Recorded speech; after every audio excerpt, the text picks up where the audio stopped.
कान खोलकर सुन लो महाराज, आज हम एक ऐसा उपाय बताएंगे जो आपकी जिंदगी बदल सकता है। अगर आप शांति, धन संपदा और घर में लक्ष्मी की स्थायी वास चाहते हो तो कल 29 अगस्त शुक्रवार को अगला कदम बिल्कुल न छोड़ें। यह उपाय है तुलसी की लकड़ी का दीपक, 11 अक्षत चावल, 1 चुटकी हल्दी। शिव मंदिर में यह उपाय करने से शिव जी की अनुकंपा बनती है और आपके जीवन में सकारात्मक परिवर्तन आने लगते हैं। यदि कल के दिन घर के किसी भी एक व्यक्ति ने शिव मंदिर में जाकर के इस उपाय को कर लिया तो घर में चल रही सारे परेशानियां समाप्त होगी, माता लक्ष्मी जी का स्थायी वास होगा और हाँ, विशेषकर गणेश जी का आशीर्वाद प्राप्त होगा। यह कोई आम उपाय नहीं है, स्वयं शिव कृपा उपाय है। जो मनोकामना बड़े बड़े पूजा पाठ अनुष्ठान से पूर्ण नहीं होती महाराज जी, वह केवल इस उपाय को कल करने से हो जाती है। कान खोलकर सुन लो सब लोग, आज के इस पूर्ण पवित्र भाद्रपद मास की महाप्रसंग कथा से जुड़ा एक अद्भुत और विशेष उपाय मैं आप सबके समक्ष ला रहा हूं। कल 29 अगस्त शुक्रवार विशेष तिथि, छठ या जो तिथि स्थानीय पंचांग के अनुसार शुभ हो को गणेश जी का तीसरा दिन भी है। ऐसे पावन मौके बार बार नहीं आते। इस दिन का उपयोग करके हम एक सरल पर असरदार तुलसी की लकड़ी का दीपक प्लस 11 अक्षत चावल, 1 चुटकी हल्दी वाले उपाय से शिव जी की कृपा, धन संपदा और गृहस्थ जीवन में स्थिरता ला सकते हैं। देखिए महाराज जी, आखिर करना ही क्या है। तुलसी की शुद्ध लकड़ी के दीपक का उपाय, साथ में 11 अक्षत चावल के दाने और 1 चुटकी हल्दी। भले ही अपने पूरे साल भर इस उपाय को ना ही किया होगा और ना ही सुना होगा। महाराज जी कुछ उपाय से रहते हैं जो विशेष पावन पर्व पर ही किए जाते हैं, कुछ विशेष दिन ही किए जाते हैं। जैसे कि कल का दिन ठीक है तो आपको इस उपाय को शिव मंदिर में करना है। स्नान और शुद्ध वस्त्र, सुबह स्नान करके शुद्ध वस्त्र पहने। पुरुषों के लिए सफेद या हल्का रंग, महिलाओं के लिए पारंपरिक साड़ी या साफ कपड़े। मन की शुद्धता, उपवास रखें तो उत्तम, यदि पूरा व्रत संभव ना हो तो कम से कम हल्का उपवास रखें। मन में किसी के लिए बुरी भावना ना हो। यह तुलसी की लकड़ी का दीपक है। मैं इसे अपने हाथ में कहूंगा, भोलेनाथ आप हमारा हर कष्ट दूर करो। 11 अक्षत, यह 11 दाने आपके घर की 11 प्रकार की बाधाएं हटाते हैं। और हल्दी के 1 चुटकी में वे गुण हैं जो नकारात्मक ऊर्जा को दूर करती है। अगर आप पूरे श्रावण में ये कर रहे हैं और फल नहीं मिल रहा, चिंता मत कीजिए। हो सकता है आपसे कुछ छोटा सा नियम छूट गया हो। इस एक दीपक की भक्ति ने कई घरों की तकदीर बदल दी है।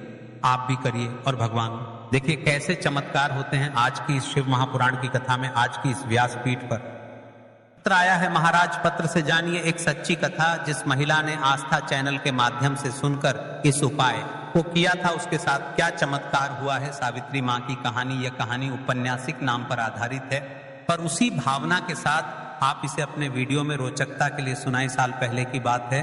एक गांव में सावित्री नाम की एक महिला थी। उसके पति की अचानक नौकरी चली गई थी, घर की आर्थिक स्थिति बिगड़ चुकी थी और घर में मनोबल टूट सा गया था। एक दिन सावित्री ने हमारे जैसा ही यह किया। केवल एक तुलसी का दीपक, 11 दाने और 1 चुटकी हल्दी। सावित्री ने नियम के अनुसार मंदिर में प्रणाम किया, दीप जलाया, 11 बार AUM नमः शिवाय का जाप किया और श्रद्धा से एक छोटी सी मनोकामना मांगी।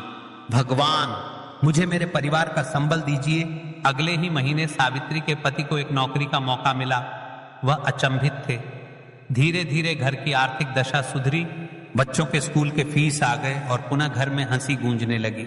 सावित्री ने कहा, मैं जानती हूं यह केवल एक कारण नहीं था, पर उस दिन श्रद्धा और कठोर नियम ने हमारी तकदीर बदली।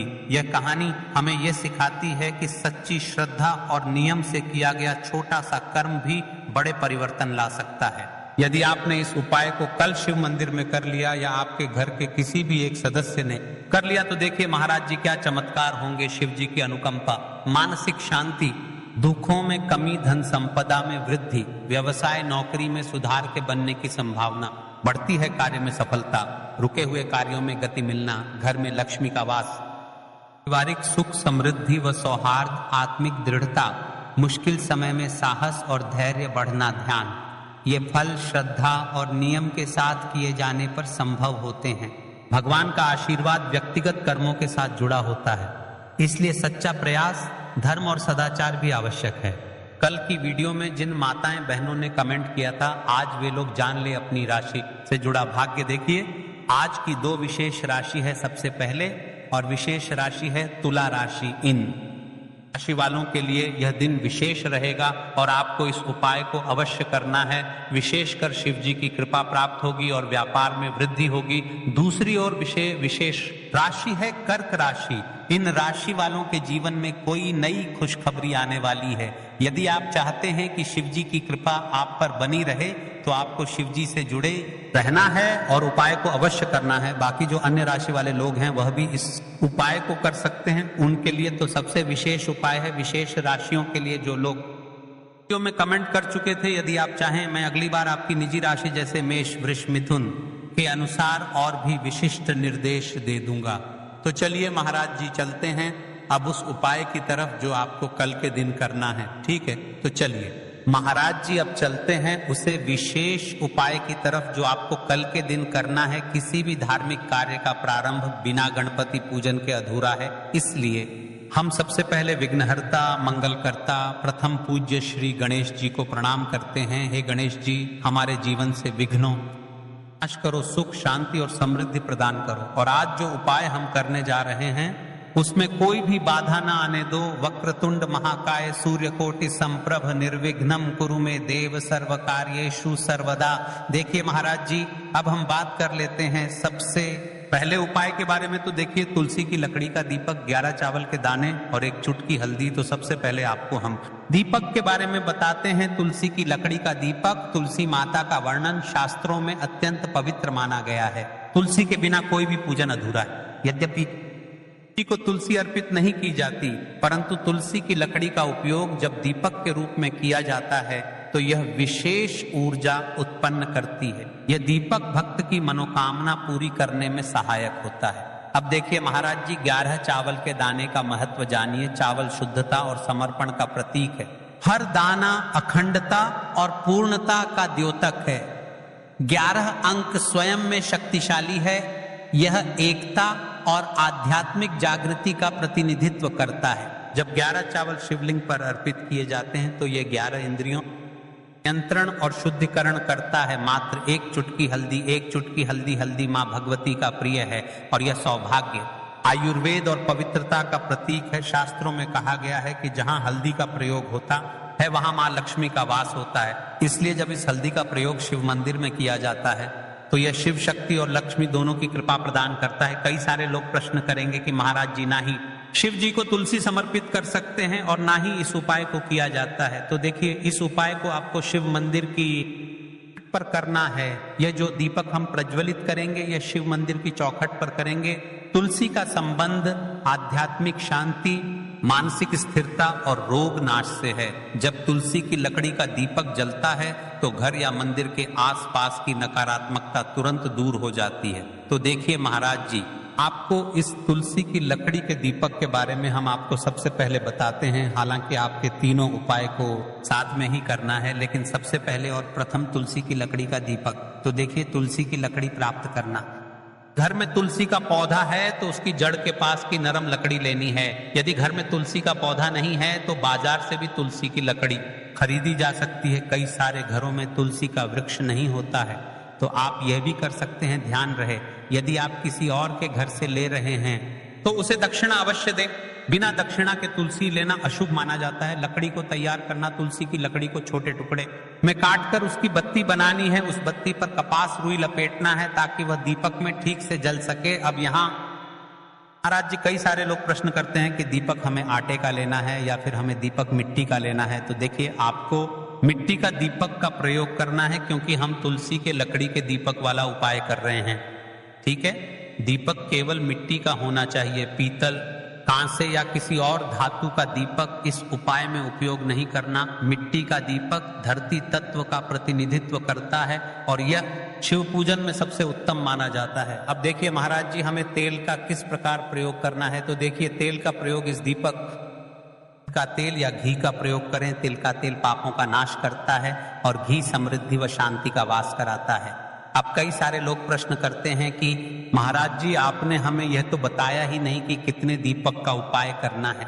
आखिर दीपक कितने बने हैं। तो देखिए, कितने दीपक जलाने चाहिए। यदि समस्या बहुत बड़ी है, जीवन में गहरा संकट है, तो 5 दीपक जलाने चाहिए। यदि सामान्य कामना है तो 1 दीपक भी पर्याप्त है।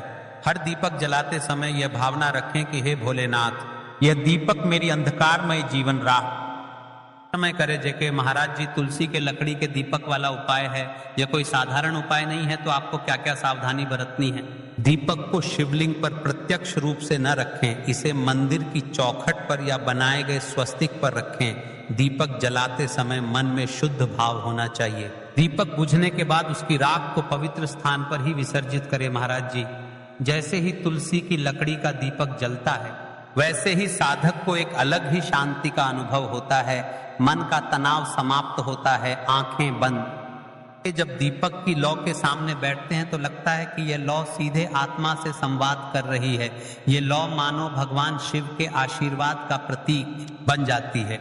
अब देखिए महाराज जी, हम बात कर लेते हैं 11 चावल के दाने वाले उपाय के बारे में। ठीक है, 11 चावल का धार्मिक महत्व। महाराज जी, चावल अन्न केवल भोजन का साधन नहीं है, बल्कि इसे पूर्णता, शुद्धता और अखंडता का प्रतीक माना गया है। वेदों और पुराणों में अन्न को अन्न देवता कहा गया है। अन्नम ब्रह्मेति व्यजानात्। यह उपनिषद अन्न स्वयं ब्रह्म है। इसलिए जब भक्त शिव जी को चावल अर्पित करता है तो वह केवल एक दाना नहीं चढ़ाता, बल्कि अपनी आत्मा और जीवन का समर्पण करता है। अब सबसे महत्वपूर्ण प्रश्न उठता है कि 11 चावल ही क्यों शास्त्रों में कहा गया है कि मनुष्य के शरीर में 11 इंद्रियां होती हैं। जब भक्त 11 चावल के दाने शिव जी को अर्पित करता है तो वह अपनी 11 इंद्रियों को भगवान को समर्पित करता है। यह समर्पण साधक के भीतर शुद्धि और संयम लाता है। अब देखिए महाराज जी, चावला के दाने कहाँ से लेने हैं, कैसे लेने हैं, इस बात पर चर्चा, क्योंकि कई सारे लोगों को मन में यह भी प्रश्न रहता है। घर में रखे चावल का प्रयोग किया जा सकता है, चाहो तो दुकान से भी ले सकते हो, ध्यान रहे। चावल अखंड और शुद्ध होने चाहिए। टूटे हुए दाने अशुभ माने जाते हैं। 11 दानों को अलग करके एक छोटे डिब्बे या पुड़िया में सुरक्षित रखना है। चावल अर्पण की विधि अब सुनिए महाराज जी। 11 चावल के दानों का प्रयोग कैसे करना है। अब देखिए महाराज जी, जैसे ही आपके चावल के दाने आप एक पुड़िया में रख लेते हैं, अब आपको शिव मंदिर में जाकर के इस उपाय को करना है। आप एकदम स्वच्छ जल से नाहट होकर के शिव मंदिर पहुंचे और आपको इस उपाय को करना है। तो देखिए, कई सारी मेरी अन्य माताएं बहनें रहती हैं जो शिव मंदिर में जाती से ही दूसरी अन्य माता बहनों से सामग्री मांगने लगते हैं, जैसे कि ओ जी अपने बेलपत्र लाए हो क्या, एक देना आज मैं लाना भूल गई वह जी, थोड़े से फूल दे दो। तो देखिए, आपको शिव मंदिर में जाकर के यह नहीं करना है। आप सिर्फ अपनी सामग्री से उपाय कीजिए और घर आ जाइए। ठीक है, जब मंदिर जाएं सबसे पहले शिवलिंग पर गंगा जल या शुद्ध जल चढ़ाएं। ओम शिवाय का जप करते हुए शिवलिंग का ध्यान करें। अब सबसे पहले एक चावल का दाना गणेश जी के स्थान पर अर्पित करें, क्योंकि गणेश जी बिना हर कार्य अधूरा है। इसके बाद शेष 10 दानों को एक एक करके शिवलिंग पर अर्पित करें। हर दाना चढ़ाते समय मन में एक एक प्रार्थना करें। जैसे पहला दाना है शिव, मेरे जीवन से रोग दूर करो। दूसरा दाना है महादेव, मेरे घर में सुख समृद्धि लाओ। तीसरा दाना है भोलेनाथ, मेरे संतानों को रक्षा दो। चौथा दाना मेरे व्यवसाय नौकरी में सफलता दो। 5वां दाना मेरे परिवार में एकता बनी रहे। हर दाने पर अपनी मनोकामना रखनी है, भावनाओं की शक्ति।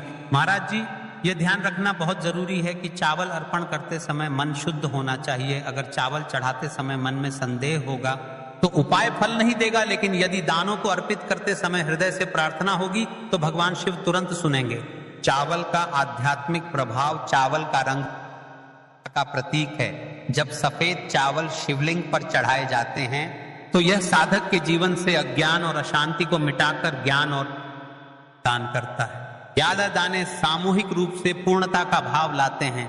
प्रत्येक दाना चढ़ाते समय यह मंत्र बोल सकते हैं, ओम त्र्यंबकम यजामहे सुगंधिम पुष्टिवर्धनम उर्वारुकमिव बंधनान मृत्योर्मुक्षीय मामृतात्, या केवल ओम नमः शिवाय का जाप भी पर्याप्त है। उपाय करते समय अनुभव, जब भक्त एक एक चावल का दाना अर्पित करता है तो वह अनुभव करता है कि उसका हर बोझ, हर कष्ट शिव जी को सौंप रहा है। हर दाना एक प्रतीक है दुख का बोझ हटाने का और सुख का द्वार खोलने का। अब देखिए महाराज जी, हम बात कर लेते हैं चुटकी है हल्दी के बारे में, यानी एक चुटकी हल्दी के उपाय के बारे में। तो देखिए, हल्दी का धार्मिक महत्व। महाराज जी, हल्दी केवल रसोई की सामग्री नहीं है, यह भारतीय संस्कृति, आयुर्वेद और अध्यात्म तीनों का अभिन्न अंग है। हल्दी को संस्कृत में हरिद्रा कहा गया है।